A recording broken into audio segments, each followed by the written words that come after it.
क्या हम पिछले वो इतिहास पढ़े जिसका कोई वजह भी नहीं है, कोई वजूद भी नहीं है, या हम ये पढ़े कि आज किन लोगों की वजह से हमारे बच्चों का सोच विचार बदल रहा है। हिम्मत से सारे देश को ऐलान करने के लिए कितने सच ऐसे छुपे हुए हैं और कितने झूठे ईंट और पत्थरों के ऊपर ये लोग महल बनाए हैं। जो हार्ट है हैदराबाद, वहां पर जिसको हम दिल मानते हैं, जो मजबूत होना चाहिए, वहां पे हैदराबाद लोकसभा पार्लियामेंट कॉन्स्टिट्यूंसी में 3.5 किलोमीटर का ओपन गंदा नाला चलता है। हम किससे डरते हैं? हम किसी से नहीं डरते, तो हम सारे बाहर लाएंगे। अब देखते हैं कैसे जीतेंगे। असद भाई को है ना 2 पिस्टलों का परमिशन, वह इलेक्शन कमीशन को उसमें भी 2 पिस्टल कैरी करने का परमिशन लगाते हैं। मेरे पास तो नहीं है ना भैया, मैं कोई पिस्टल का परमिशन नहीं है मेरे पास। अब बताइए कौन कमजोर है? हमारे साथ हैदराबाद पार्लियामेंट की उम्मीदवार माधवी लता जी जुड़ी हैं। मैडम, काफ़ी सुर्खियां बटोर रही हैं यहाँ पर। आज हमको आना पड़ेगा आपके पास्ट में, आपके आपका जो पहले थे, आप पहले भी सुर्खियों में थी, लेकिन वजह थी आपके बच्चियों का एजुकेशन। जब हमने आपसे बातचीत की थी, आज कुछ और सुर्खियां बटोर रही है और इस पर कोई रोक नहीं है।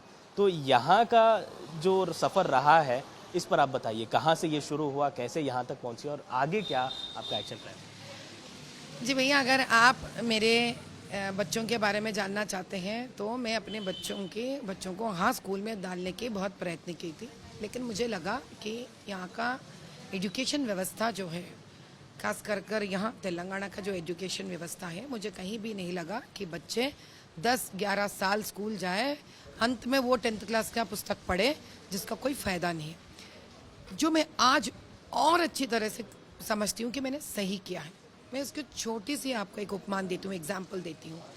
इन बच्चों को अगर आर्टिकल 30 के बारे में जानने होते, यही बच्चे अगर आर्टिकल 35A के बारे में जानने होते, यही बच्चे अगर आर्टिकल 370 के बारे में जानने होते पुस्तकों में, अगर यही बच्चे आर्टिकल 19 के बारे में इन डिटेल समझे होते, क्या ये बच्चे जब 10वीं कक्षा निकल के बाहर आते, इनको क्या इतनी ज्ञान नहीं होती कि कौन पॉलिटिकल लीडर क्या बात कर रहा है, वो सही कह रहा है ना कह रहा है, हमको देश के लोगों से लड़ाई करवा रहा है या हमारे ज़िंदगी में दरार लेके आ रहा है, क्या हमको मजहबों से लड़ाई करवा रहा है, क्या ये सोच विचार एक स्कूल के बच्चे के दिमाग में रहना ज़रूरी नहीं है? कितना ज़रूरी है? पढ़ाई किसके लिए? स्कूल्स के बुक्स किसके लिए? क्या हम पिछले वो इतिहास पढ़े जिसका कोई वजह भी नहीं है, कोई वजूद भी नहीं है, या हम ये पढ़े कि आज किन लोगों की वजह से हमारे बच्चों का सोच विचार बदल रहा है? मैं अपने आप को भाग्यशाली समझती हूँ कि अपने बच्चों को घर में पढ़ा के बड़े करी मैं, क्योंकि मेरे बच्चे हर उस पुस्तक को पढ़ने के प्रयत्न करें, हर उस सच्चाई को पता लगाने के लिए प्रयत्न करें।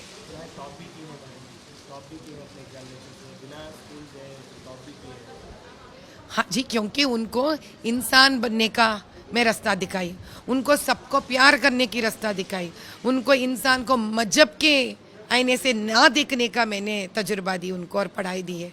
आज मेरे बच्चे मानते हैं कि मानव सेवा ही माधव सेवा। कहीं भी जाते हैं, कोई भी कॉलेज, जैसे कि IIT कॉलेज में जो जाते हैं, वो लोग ऐसे एड्रेस है कि जिनको भी कोई भी तकलीफ होते हैं, वो मेरे बच्चों के पास आते हैं और बोलते हैं कि हमको ये तकलीफ है, प्लीज़ क्या आप मदद कर सकते हैं? उनके खुद के दोस्तों को, कई लोगों को उन लोगों ने नौकरी तक दिलवाई है।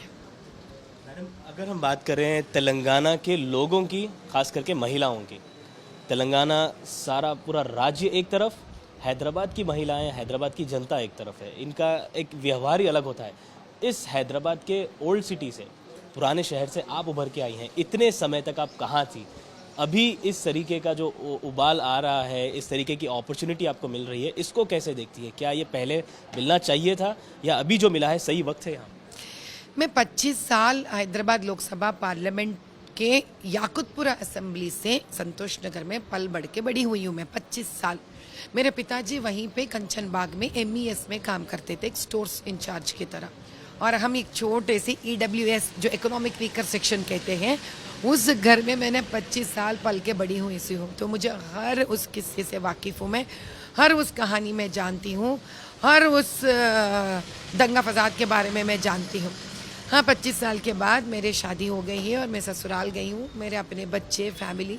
लेकिन मैं 20 साल से कई प्रकार के सोशल वेलफेयर का काम करते आई हूँ, जिसमें मैंने कभी कोई जात पात मत या रिलीजन को मैंने आज तक देखा नहीं, मज़हब को देखा नहीं। मैं हर एक के लिए काम करती हूँ। मेरा मुद्दा जब भी मैं काम करती हूँ, इकोनॉमिक वीकर सेक्शन लोगों को काम करती हूँ, क्योंकि मैं आज ओपन से बात करना चाहिए, मैं स्वयं एक ब्राह्मण होने के बावजूद, जिसको लोग फॉरवर्ड कैस्ट अदर कैस्ट कहते हैं, मैं ऐसी गरीबी से बाहर आई हूँ। मैं I used to live in economic weaker section और मेरे सारे ST SC पसमंदा भाई अगर सुन रहे, मैं उन्हीं के जैसे एक छोटे से घर से बाहर आई हूँ, निकल कर पढ़ कर मेहनत कर कर तकलीफ़ों से। इसलिए मैं जानती हूँ आप कोई भी मजहब के हो सकते हैं, आप कोई भी कास्ट के हो सकते हैं, अगर आपके पास पैसे नहीं है आपका जीवन का कठिनाइयाँ बहुत बहुत लंबी होती है रास्ता। जब मेरा शादी हुई है, एक अच्छे परिवार से हुई मेरा, तो मैं वहाँ से लोगों को मदद करना जब शुरू करी, तो खास कर पिछले 8 सालों से मेरा नज़र हैदराबाद लोकसभा पार्लियामेंट के तरफ शिफ्ट हुआ है, क्योंकि वहाँ के मुस्लिम NGOs मेरे साथ काम करने पे जुड़ गए हैं मेरा बात सुनकर। हालांकि बात मैं बताती हूँ आपको, मैं नाम तो वैसे किसी के लेना नहीं चाहती। एक औरत है, उनको एक मुसलमान औरत है, उनको कोई प्रॉब्लम हुआ है, कहीं किसी ने उनको धोखा दिया है, तो वो लोग पुलिस स्टेशन गए थे वो दर्ज करवाने के लिए उनके तकलीफ। वहाँ पे उन्होंने रोन पड़ी है, कुछ FIR लिखाने की कोशिश करी है, चक्कर मार के तंग हो गई है ओल्ड सिटी में। तो वहाँ के कांस्टेबल भाई उनको बाजू बुला के बताया, कहते हैं आप माधवीलता के पास जाइए, आपको न्याय मिलेगा। तो आप बताइए कि हम कौन हैं अभी? ऐसा ना मुसलमान ना हिंदू, जहाँ पे खास कर औरत को तकलीफ होती है। पिछले भी 15 दिन के पहले एक गवर्नमेंट कॉलेज में 15 ऐसे मुसलमान पसमंदे लड़कियां हैं जो डिग्री पढ़ रहे हैं, जिनको फीस नहीं था गवर्नमेंट कॉलेज में भरने के लिए। वो लोग मेरे बारे में पता लगा कर मेरे पास आए, हम लोग फ़ौरन अपने ट्रस्ट से उनका फ़ीस भरे हैं। अब आप बताइए हम कौन हैं? ऐसा करते करते करते इतने ओल्ड सिटी के गहरे में हम चले गए, उस गली में, उस मोहल्लों में। जब वो सच और बाहर निकला तो मुझे इतना दुख हुआ कि जिस 25 साल पहले मैं छोड़ कर आई हूँ वो और भी बदतर हो गया।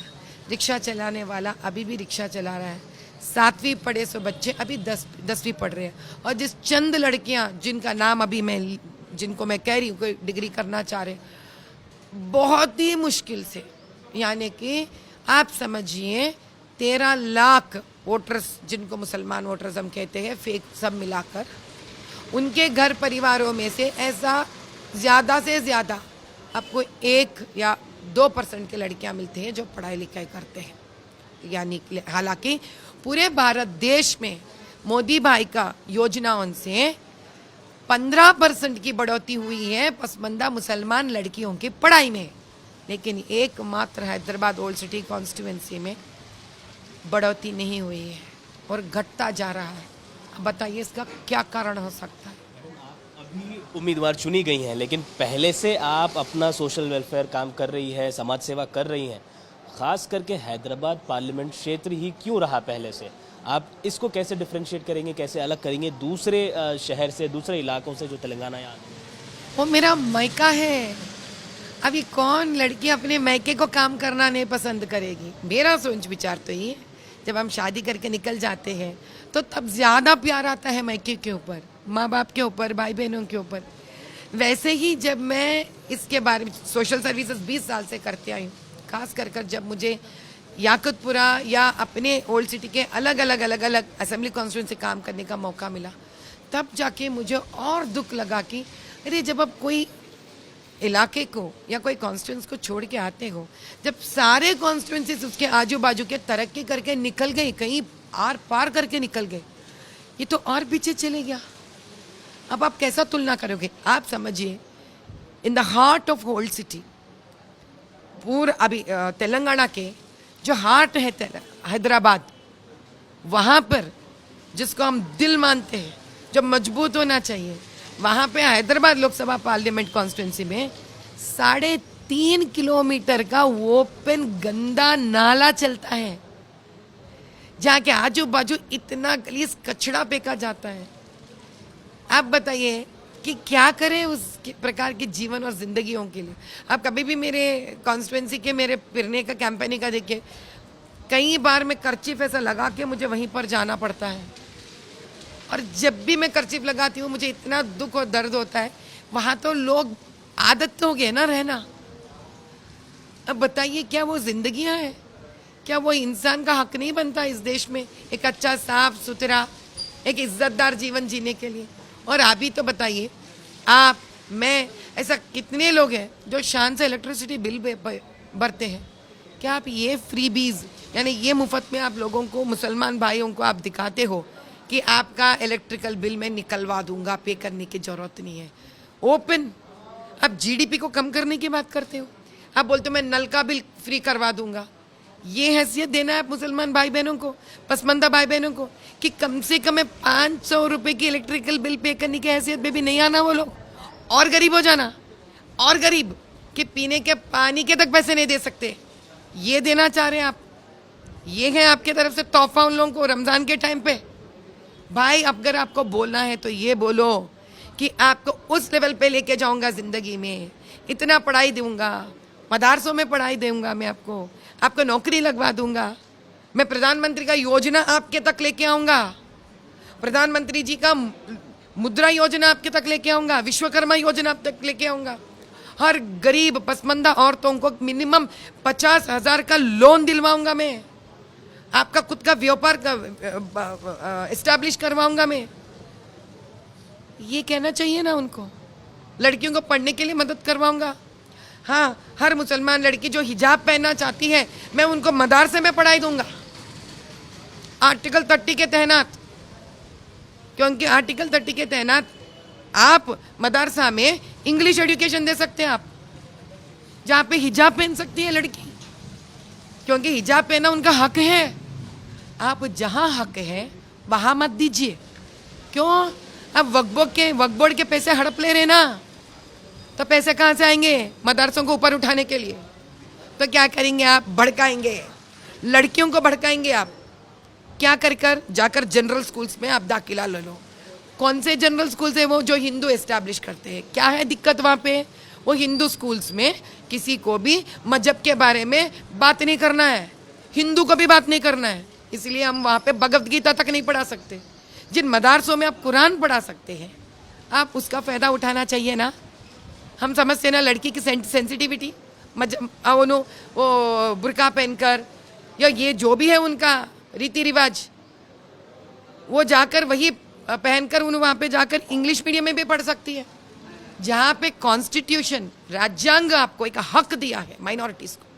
उसके बारे में बात मत करिए, क्योंकि उसके बारे में बात करेंगे तो हिंदू मुसलमान दोस्त हो जाएंगे ना। तो जिस दिन हिंदू मुसलमान दोस्त हो जाएंगे तभी इनका तड़ी पार हो जाएगा। मैं इसीलिए सारे मुसलमान लोगों को इस बारे में उनको वाकिफ करवाना चाहती हूँ, उनको ये इन्फॉर्मेशन देना चाहती हूँ। भैया भारत देश एकमात्र देश है जहाँ पे हर माइनॉरिटी का इज्जत किया गया है, हर माइनॉरिटी का उनका तकलीफ को समझा गया है, उनका हर माइनॉरिटी का उनका मजहब के बारे में जो छोटे जो चीज़ है जो हमको हम दिमाग में रखते हुए उनके लिए कुछ करना पड़ेगा, वो किया गया है। इसलिए आपका इज्जत करना ही हमारा सबसे प्रथम कर्तव्य है। और हम हिंदू होकर मैं ये कहना चाहती हूँ, और मोदी भाई भी यही कहना चाहते हैं, इसीलिए बार बार बार बार वो कहते हैं सबका साथ सबका विकास। आपने तो समाज सेवा से राजनीतिक रोल में अपने आप को एकदम से अडैप्ट कर लिया है, लेकिन इस राजनीतिक जीवन में आपका पहला पाला पड़ता है असद ओवैसी से। ये एक मामूली लीडर नहीं है, मामूली इंसान नहीं है, 40 साल से उनका यहाँ पर दबदबा रहा है। तो इस राजनीतिक जीवन में आने के बाद आपको क्या क्या कठिनाइयों का सामना करना पड़ा, इसके बारे में? कठिनाइयाँ तो दूर भाई, वो रहेंगे, मैं उससे कुछ फ़र्क नहीं पड़ता, लेकिन पॉलिटिक्स में एंट्री देने के वजह से एक फ़ायदा तो हुआ साहब, जो सोशल वर्कर के जैसे मैंने जितने भी अच्छे काम करी हूँ, जो अच्छे काम करते वक्त जिन जिन सच्चाइयों को मैं जानी हूँ, मुझे आज एक पॉलिटिकल प्लेटफॉर्म मिला है हिम्मत से सारे देश को ऐलान करने के लिए कितने सच ऐसे छुपे हुए हैं और कितने झूठे हैं ईंट और पत्थरों के ऊपर ये लोग महल बनाए हैं।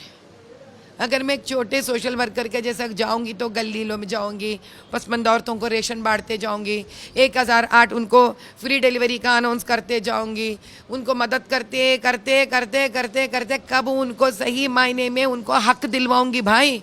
जो सच्चाइयाँ मुझे मालूम है, कौन सुनेंगे मेरे सच। मेरे लिए कोई फ़र्क नहीं पड़ा, मैं उस दिन भी सोशल वर्कर हूँ, आज भी मैं सोशल वर्कर ही हूँ। इसीलिए मुझे राजनीति में कोई डिफरेंस नहीं दिख रहा है। क्यों? उस दिन जो सच्चाई मेरे पास है, जिस रोना मैंने सुना है, जो दर्द मैंने औरतों का सुना है, जो दर्द मैं पसमंदा औरतों को सुनी हूँ, जो बच्चियों को सुनी हूँ, जो नौजवानों के सुनी हूँ, उस दिन मुझे गला फाड़ कर बोलना चाहिए था। मुझे जो मुझे चाहिए था बोलने का ख्वाहिश था मुझे। शायद कोई किसी ने एक कार्ड लगाए मेरे ऊपर, ऐसा मोदी भाई आकर क्या करें, इनका विजिटिंग कार्ड पर सोशल वर्कर लिखा साहब, अब इनको उम्मीदवार का विजिटिंग कार्ड दिए उन्होंने। लेकिन तब भी मैं सोशल वर्कर हूँ, अब भी मैं सोशल वर्कर हूँ। तब मैं 10 लोगों से बात करती थी इनके गुनाहों के बारे में, आज 130 करोड़ लोगों से बात कर रही हूँ जो गुनाह उन लोगों ने किया है, जो गलतियां वो लोगों ने किया है। मैं कहीं बदली भाई, मैं कभी नहीं बदली। आप सुन रहे मुझे आज, इसलिए आपको लगता है अरे भाई कौन है इन्हों, लेकिन मैं तभी भी वही हूँ, आज भी वही हूँ, कल भी यही रहूंगी मैं। मैडम, आपका जो राजनीतिक जीवन है हाल ही में शुरू हुआ है ऐसा हमने जाना है, लेकिन इनका राजनीतिक जीवन जो है, जिनसे आपकी लड़ाई है, ये 40 साल से यहाँ पर है। इन्होंने कई सारे ऐसे उम्मीदवारों को देखा है, ऐसे लीडर्स को देखा है जिनको उन्होंने यहीं पर फेस किया है और सबको शिकस्त दी है और आज यहाँ पर ठहरे हैं। तो आपको ये सफ़र कैसे लगता है कि आप कामयाब होगी, आपको सफलता मिलेगी?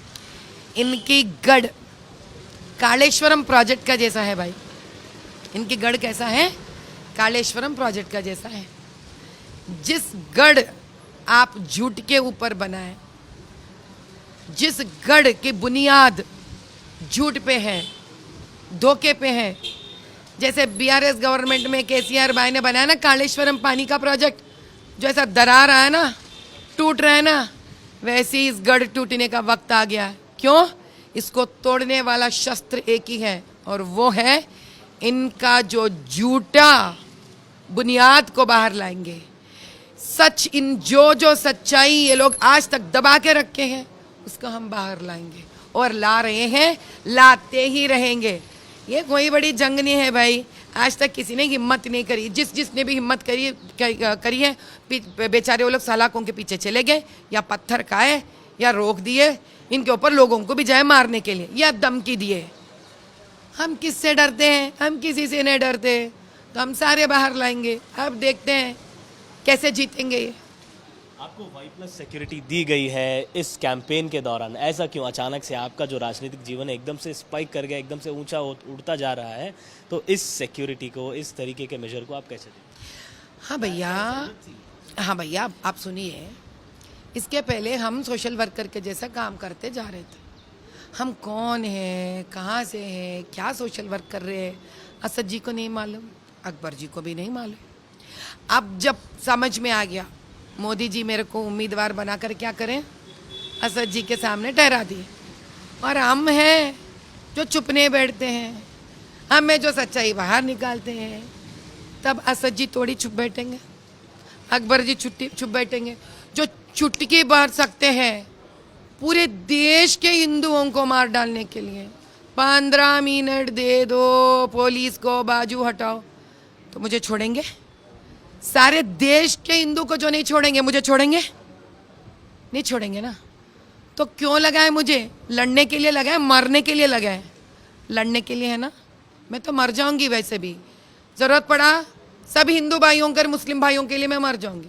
मरने के बाद करने के लिए क्या बचेगा वहाँ? और भी असद जी तगड़ा बन जाएंगे ना, अरे चलो छुटकारा हो गया माधवीलता का, हमने मार डाला है। तो ये नहीं होना चाहिए ना, क्योंकि जो मुक्तावर के साथ काम करने के ख्वाहिश दिखाते हैं, जो उनके बेटे के साथ काम करने की ख्वाहिश दिखा सकते हैं, जो ISIS के साथ काम करने की ख्वाहिश दिखा सकते हैं, उन लोगों को क्या चाहिए मेरे जैसा पॉलिटिशियंस आना? उनका तो गढ़ हिलेगा ना हिलेगा। क्योंकि मैं वो जो मस्जिद भी तोड़ रहे खुद के कॉन्स्टिट्यूंसी में, मैं वो भी बाहर ला रही हूँ ना भैया, तो वो चुप क्यों बैठेंगे? मैडम, ये बहुत बड़ा आरोप है आईएस के साथ उनके जो है ताल्लुकात है, आप कह रही हैं, इस पर बताइए कि क्या किस वजूद पर आप इस बात को कहें? अच्छा, मैं आपको दिखा दूं, प्रेस रिलीज दिखा दूं, दिखा पाएंगे आप अपने वालों को? तो 1 सेकंड टाइम दीजिए, मैं भी दिखाती हूँ आपको। ना कार लंच बैग दिस कर। तो अभी जो राजनीति चल रही है मैडम, इस प्रश्न पर वापस आएंगे, लेकिन अभी जो राजनीति चल रही है, आरोप उन पर लगता रहा है कि वो भड़काने की राजनीति करते हैं, दहशत की राजनीति करते हैं, ऐसे उन पर कई सारे आरोप लगे हैं। आप पर भी इसी तरीके के आरोप लगना शुरू हो गए हैं। लोगों को, मतलब ओल्ड सिटी के जो लोग हैं, इन पर जुल्म किया गया, डराया जा रहा है, धमकाया जा रहा है, इस तरीके की राजनीति आप भी कर रही हैं, ऐसा आरोप लग रहा है, तो इसको कैसे देखते हैं? अरे किस प्रकार से डरा रही हूँ, समझा ना भैया? रेशन देकर डरा रही हूँ क्या? हाँ, मैं डरा रही हूँ। पसमंद औरतों को 30 दिन का रेशन मैं आज तक दी। हाँ, मैंने दे के डराया है। 1008 नॉर्मल फ्री डिलीवरीज पसमंदा वुमन को करवा के डराया है। हाँ, मैंने 1008 फ्री डिलीवरीज पसमंदा औरतों को करवा के मैंने डरा है। मैंने गरीब बच्चों को, लड़कियों को गवर्नमेंट फीस देकर डराया है। हाँ भैया, मैंने एक पसमंदा और गरीब मुसलमान लड़कियों को गवर्नमेंट फीस देकर डराया है। और आपको लगता है मैं मदरसों में खाना भी जाकर डराया है?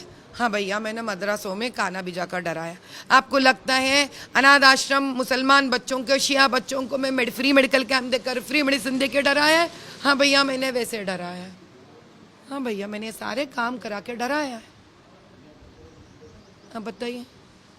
मैडम, आपने कहा है कि आपको खतरा है, ओल्ड सिटी में कैंपेन से खतरा है, एआईएमआईएम से खतरा है, लेकिन एआईएमआईएम के अध्यक्ष भी कहते हैं उनको खतरा है। एक बार उन पर अटैक भी हुआ था, एक बार शूटिंग भी हुई थी, अभी भी उनको थ्रेट्स आ रहे हैं, ये बात वो कह रहे हैं। Z+ सिक्योरिटी उनके पास भी है, Z कैटेगरी सिक्योरिटी उनके पास है, आपके पास Y+ कैटेगरी सिक्योरिटी आपके पास है। तो क्या चल रहा है ओल्ड सिटी में? ये एक तरीके से दहशत वाला माहौल ही समझ आ रहा है। दोनों को थ्रेट है, उनको भी थ्रेट है, आपको भी थ्रेट है, तो ये किससे थ्रेट हुआ? अच्छा, उनको थ्रेट है कह रहे हैं वो। एक बार उन पे हमला भी हुआ है। आप बता सकते कौन हमला करे उनके ऊपर? जो अकबरुद्दीन जी पे भी हमला हुआ है। मैं बताऊं किसने हमला किया उनके ऊपर? उन पर हमला करे थे मोहम्मद पहलवान भाई के बेटे ने। आप पता लगाना चाह रहे किसने हमला की, क्यों हमला हुआ उनके ऊपर? वक्फ बोर्ड के ज़मीन पर जो मुसलमानों का ग्रेवयार्ड, शमशान बना था, उनको तोड़कर उनके एआईएमआईएम वाले महल बनाना चाह रहे थे, घर बनाना चाह रहे थे। इस मुद्दा लेकर मोहम्मद पहलवान जी और उनके बेटे विनम्रता से मांग करने गए कि अकबर भाई प्लीज़ इसको छोड़ दीजिए, मुसलमानों को ठेस पहुंचेगा। बेचारे देखिए, पहलवान रहकर भी कितना विनम्रता से पूछे उनसे। लेकिन अकबर भाई का तो आपको जबान मालूम है ना, और राम को भी गाली देते हैं, राम जी के माता जी को भी गाली देते हैं। वो गाली देने में तो PhD ला लिए, पता नहीं कौन से यूनिवर्सिटी से, क्योंकि खुद ब खुद डॉक्टरेट ला लेते हैं ये लोग गाली देने में। इस बात पे हमको समझ में आता है वो हिंदू को ही नहीं, मुसलमानों को भी नहीं छोड़ते गाली देने में। मोहम्मद पहलवान के जो बेटे हैं, इनके गालियों से, अभी नौजवान हैं, तो हाथापाई हुई है। उसमें बच्चा बेचारा क्या करता, अकबरुद्दीन पे हमला किया। अब मसला किसने हमला किया, क्यों हमला किया, ये बाहर नहीं आता। बेचारा गया सलाखों के पीछे।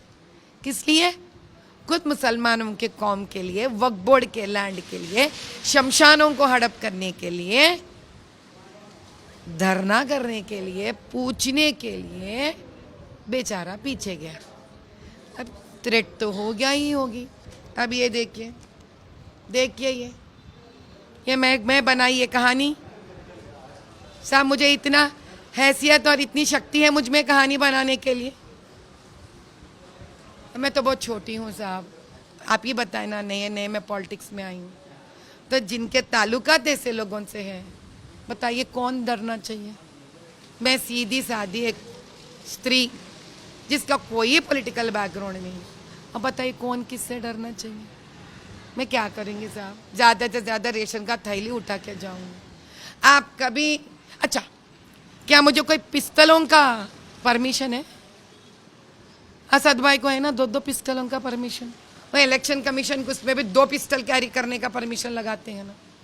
मेरे पास तो नहीं है ना भैया, मैं कोई पिस्टल का परमिशन नहीं है मेरे पास। अब बताइए कौन कमज़ोर है, मैं या असद भाई? कौन डरना किससे? अब आप ही सोचो। मैडम, चुनाव के लिए कैंपेन चल रहा है। अगर हम बात करें वोट शेयर की, तो हैदराबाद के पार्लियामेंट्री कॉन्स्टिट्यूंसी में माइनॉरिटी में आते हैं हिंदूज, मेजॉरिटी में आते हैं मुस्लिम्स। और जो वोट परसेंटेज है, पिछली बार हमने देखा कई जितनी बार से असद ओवैसी चुनाव लड़ रहे हैं, हर बार उनका वोट परसेंटेज बढ़ता जा रहा है। विजेता तो अलग से प्राप्त कर रहे हैं। तो लास्ट टाइम हमने देखा 57% उनका वोट शेयर था पूरे पोलिंग से। आपके लिए क्या लग रहा है कि ये पूरा मुसलमान वोट शेयर है या फिर इसमें हिंदू भी उनको सपोर्ट करते हैं? क्योंकि इसमें लगभग 50 से 55 तक ही मुसलमान आते हैं पूरे कॉन्स्टिट्यूंसी में, लेकिन इनका वोट शेयर 57% है, जिनमें कई सारे मुस्लिम्स भी इनके खिलाफ वोट करते हैं, ऐसा इन पर ऐसा बताया जाता है। तो क्या आप इन सबको कन्विंस करने में कामयाब होंगे? जी, पहली बात, कोई हिंदू इनको वोट नहीं देता। आप समझिए, कोई हिंदू अपने रामचंद्र के ऊपर गाली दे तो इसको वोट देते हैं। कोई भी हिंदू अपने भाग्यलक्ष्मी माता के ऊपर ये लोग गाली देते हैं, बोलते हैं, पता है ये लोग क्या बोलते हैं? ये बोलते हैं भाग्यलक्ष्मी जो हमारे माता है, जो हमारी लक्ष्मी जी है, वो इनके घर पर आके बर्तन मांजती कहते हैं। ऐसे बात बोलने वाला वो इंसान को में मैं क्या बताऊँ? आप समझते हिंदू जाके इसको वोट डालेंगे? अभी मुसलमान भी नहीं डालते इनको वोट। पता है क्यों? ये अहमदी को बाहर फेंक दिए हैं। उनका ट्विटर देख के आप, अहमदी ये मुसलमान नहीं है, क्यों लगाना चाह रहे हैं आप उनको मुसलमान के अंदर? आप कौन हो? आप कौन हो साहब ये कहने के लिए ये मुसलमान हो सकते हैं, मुसलमान नहीं हो सकते? अगर आप ये बात कह रहे क्या अहमदिया मुसलमान नहीं है, तो कन्वर्टेड जो हिंदू है मुसलमान बन गए, तो वो भी तो मुसलमान नहीं है ना। और आप परसों क्या दे रहे थे स्पीच? हर बच्चा जन्म से मुसलमान है, उसका माता और पिता, वालिद और वालिदा, उनको कोई दूसरे मजहब में लेके जा रहे, तो अहमदिया कैसे मुसलमान नहीं हुए बताइए आप, जो खुद कह रहे हम मुसलमान हैं, हम मुसलमान हैं। और ये है मुसलमान का मसीहा जो अहमदियों को बाहर फेंक रहा है। ये है मुसलमान जो शिया को मदद नहीं करते। ये है मुसलमान जो मदरसों में बढ़ोतरी नहीं देते हैं। अरे भैया, बहुत सारे मुसलमान भी इसको वोट नहीं दे रहे, पसमंदा भी इनको वोट नहीं दे रहे। ये बोगस वोटों से जी रहे हैं और बोगट वोटों से जीत भी रहे हैं। मैडम, एक आखिरी सवाल मैडम, आपकी लड़ाई ना सिर्फ असद ओवैसी से है, यहाँ पर कई सारे चुनौतियों का आपका सामना करना पड़ रहा है। आपके ही पार्टी के कुछ लोग जो है नाखुश थे जब आपको उम्मीदवारी दी गई थी। कई बार उन्होंने ओवैसी के खिलाफ आवाज़ उठाई, लेकिन जब आपका नाम आया तो एकदम से वो लोग आपके खिलाफ ही बोलना शुरू कर दिए। तो इसको कैसे देखती हैं? आपकी लड़ाई इतनी आसान नहीं है, बहुत बड़ी चुनौती है। क्या कहना चाहेंगे? सब पहली बात तो ये है कि हमारे खुद के पार्टी के लोग हमारे खिलाफ नहीं है। अगर वो हमारे खिलाफ होते तो आज हम कैंपेनिंग कैसे करते? अगर वो हमारे खिलाफ होते, हम इकट्ठा बैठकर आगे कैसा करना चाहिए उसका प्लानिंग कैसे करेंगे? हाँ, एक बात तो है कि एकदम से कोई नई लेडी को लेके आ गए तो उनको समझ में नहीं आएगा, अरे क्या है भाई, एकदम से औरत आ गई, क्या ये लड़ पाएगी? जैसे आप पूरा देश बात कर रहे हैं ना, ये महिला है, ये असद के गढ़ से लड़ेगी, 40 साल का गढ़ है, तो उनका भी एक ऐसा डर था कि क्या औरत को ठहराए भाई, क्या कर पाएंगे इन्हों, क्या लड़ पाएंगे इन्हों, इनको कुछ नहीं होना, इनका हिफाजत करना चाहिए ना हम लोग। अब घर के बड़े कैसे सोचते बताइए? अब लड़की है घर में, वो कहती है नहीं मैं जाऊंगी लड़ने के लिए, कि भाई घर के बड़े भाई पिताजी कैसे बात करते, नहीं जाना चाहिए। सुनिए आप हमारे बात, इस ऐसी तो प्रकार से बात करते ना, भाषा ऐसी रहती है, तो वैसे ही बात करें। लेकिन जब उनको पता चल गया अरे ये सामान्य स्त्री नहीं है, ये शक्ति है, ये लड़ सकती है, तब आपको पहली बात जानना चाहिए। पहले हमारे भाजपा के हमारे सदस्य थे जो मुझे फ़ोन कर कर कई बार मुझे बधाई दी और बोले आप चलिए, हम आपके साथ हैं। बस हमारे साथ हमारा पूरा भाजपा है, हमारा पूरा स्टेट हमारे साथ है और पूरा हमारा कॉन्स्टिट्यूएंसी के भाजपा के हमारे कार्यकर्ता हमारे साथ। प्रधानमंत्री जी को बस मैं यही कहूँगी कि आज भी ये सपना लगता है मुझे, और इतना बड़ा सपना सच हो रहा है कि एक आम इंसान में से आप एक औरत को चुने हैं प्रधानमंत्री जी। क्या कहें हम, आप ऐसा लगता है आप देश की प्रगति के बारे में सोच रहे हैं, देश की प्रगति के बारे में खाते हुए सोच रहे हैं, देश की प्रगति के बारे में सोते हुए सोच रहे हैं। ऐसा प्रधानमंत्री इस देश को मिलना हमारा सौभाग्य है। एकमात्र ऐसा प्रधानमंत्री है जो बड़े भाई भी हैं, हमारे पिता भी आप ही हैं, जो स्त्री शक्ति को बिना देखे अगर आप बाहर निकाल के ठहरा सकते हैं एक शक्ति का असल रूप क्या है। भारत माता हम क्यों कहते हैं इस देश को, जहाँ के पूरा दुनिया में ऐसा कोई देश नहीं है जिसका नाम एक स्त्री का नाम दिया गया है। एकमात्र भारत देश है जिसका नाम स्त्री का नाम दिया गया है। उसका आप अभी भरोसा कर जो मुझे ये टिकट देकर देश को और दुनिया को दिखा रहे, हम सदा आपके आभारी हैं। और हम सच के लड़ाई में और धर्म के लड़ाई में हम कह रहे हैं कि कत्ते ही पीछे नहीं हटेंगे प्रधानमंत्री जी। हम ठहरेंगे आपके सपनों को साकार करने के लिए। धन्यवाद मैडम हमसे बातचीत करने के लिए। तो ये थी हैदराबाद पार्लियामेंट क्षेत्र की उम्मीदवार माधवी लता। कैमरा पर्सन दामोदर के साथ अब्दुल बशीर, हैदराबाद।